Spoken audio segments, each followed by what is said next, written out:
Hello விவஸ், square water மெலனை பற்றி பார்த்தீங்கன்னா நம்ம கேள்விப்பட்டிருக்கோம். ஆனால் இது ஒரு சாப்பிட்ற பொருள் இல்லை அப்படின்னு சொல்லி எத்தனை பேர் கேள்விப்பட்டிருக்கிறீங்க? உண்மையிலும் பார்த்தா இது சாப்பிடக்கூடாது தான்.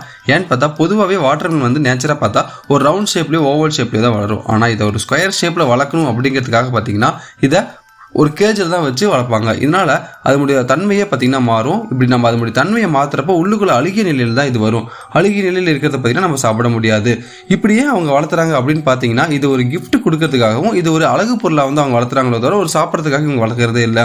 இப்படி வளர்க்குற இந்த பொருளோட விலையை பார்த்தீங்கன்னா நார்மலாக வளர்கிற வாட்டர் மெலன் பார்த்தீங்கன்னா அதிகமாக தான் இருக்கும்.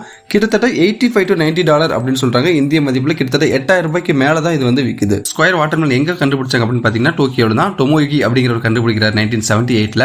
அதுக்கப்புறம் பார்த்தீங்கன்னா இது ஒரு கேலரியில் ப்ரெசென்ட் பண்ணுறாரு. அதுக்கப்புறம் யுனைடெட் ஸ்டேட்ஸில் பார்த்தீங்கன்னா இதுக்கான பேட்டன் ரைட்ஸும் வாங்கி வைக்கிறாரு. இது பயங்கரமாக ஜப்பானில் ஃபேமஸ் ஆகுது. இன்னும் ஜப்பானில் பயங்கரமான ஒரு டிமாண்ட் இருக்குது. பட் இப்போ ஜப்பான் தாண்டி மற்ற நாட்டில் இருக்கிற மக்களும் இதை வந்து விரும்பி வாங்க ஆரம்பிக்கிறனால இதனுடைய சேல்ஸ் இன்க்ரீஸ் ஆகிட்டே இருக்குது.